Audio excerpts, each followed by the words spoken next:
Halo, berjumpa kembali dengan saya Susanti Retno Hardini. Kali ini saya akan menjelaskan bahan pembelajaran yang terkait dengan materi speaking, yaitu climate change.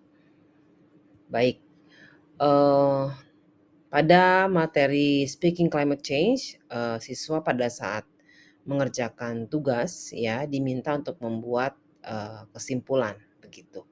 Nah, dari kesimpulan yang dibuat masih ada beberapa siswa yang belum dapat membuat kesimpulan yang sesuai dengan instruksi yang diminta ya. Instruksi pada saat itu adalah kalian diminta untuk melihat video terkait dengan bagaimana menyebarnya penyakit menular akibat dampak dari adanya perubahan iklim.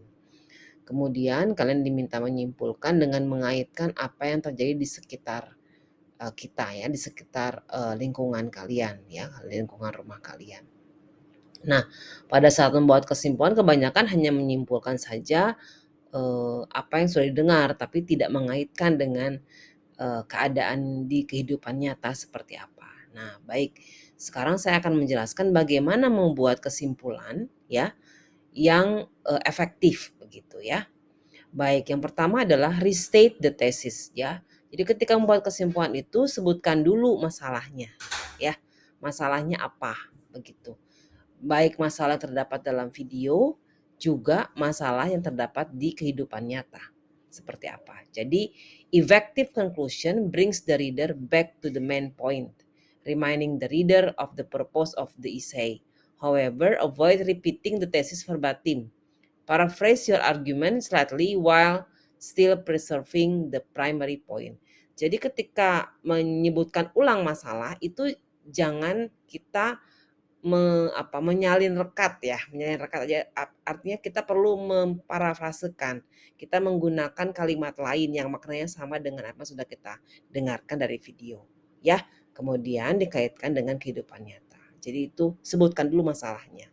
Yang kedua, reiterate supporting points. Jadi membuat kesimpulan dengan memberikan kalimat pendukung. Jadi tadi masalahnya apa ya, menggunakan kalimat yang kalian buat berbeda dengan yang dalam video, lalu buat kalimat pendukungnya ya. Aside from restating your thesis. Jadi bukan menyatakan lagi masalah, tetapi masalah itu misalnya terjadi karena apa misalnya ya, lalu bagaimana dampaknya. Jadi ada supporting points ya. Jadi repeating the paper's arguments, summarize the ideas. Jadi seperti merangkum kembali ide-ide yang terdapat dalam video, tetapi dengan cara memparafrasekan ya, menyimpulkan dengan kalimat sendiri begitu. Kemudian yang ketiga, make a connection between opening and closing statements ya. Kita membuat koneksi. Tadi openingnya masalah ya, closingnya berarti kan sepertinya kita akan memberikan jalan keluarnya seperti apa tuh apa yang sudah kita lakukan begitu ya. Jadi beri kalimat yang cukup meyakinkan begitu ya. Jadi buat hubungan antara masalah dengan kesimpulan di akhir begitu. Kemudian terakhir provide some insight ya. Nah, di sini kesimpulan akhir tadi closing ya. Itu menentukan kesimpulan itu harus memberikan solusi ya buat yang membaca. Atau minimal bukan solusi, memberikan ide gitu ya, insight, masukan buat si pembacanya begitu. Misalnya, what are the implication of your arguments? Implikasinya apa dari pendapat kalian ya. Lalu, why should anyone care? Kenapa setiap orang harus peduli itu? Misalnya ya. Nah,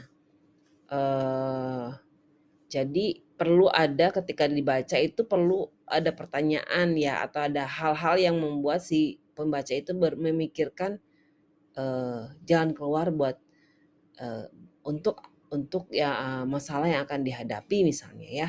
Jadi kalau misalnya satu kita melihat dalam video itu bahwa Dr. Pets mengatakan penyebab dari contohnya dengue fever itu disebabkan oleh suhu yang panas ya.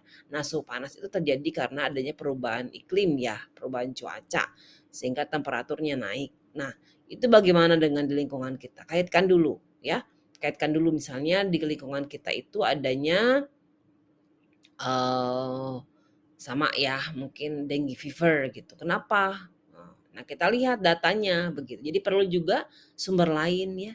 Nah, gitu. Nanti dampaknya seperti apa dari pendapat kalian itu ya, dari kejadian kehidupan nyata itu. Nah, terus buatlah suatu pernyataan kenapa itu penting begitu ya. Jadi satu, dalam membuat kesimpulan, sebutkan dulu masalahnya ya. Ya, kembali seperti yang tadi, sebutkan dulu masalahnya, kemudian beri kesimpulan pendapat pribadi dari masalah itu gitu ya dengan kalimat pendukung. Kemudian buat koneksi antara kalimat pembuka dengan kalimat nanti terakhir begitu ya, closing statement. Lalu beri suatu pertanyaan buat si penulis, buat si pembacanya begitu ya. Apa ide yang, kalau kalian memiliki solusi silahkan memberikan solusi ya.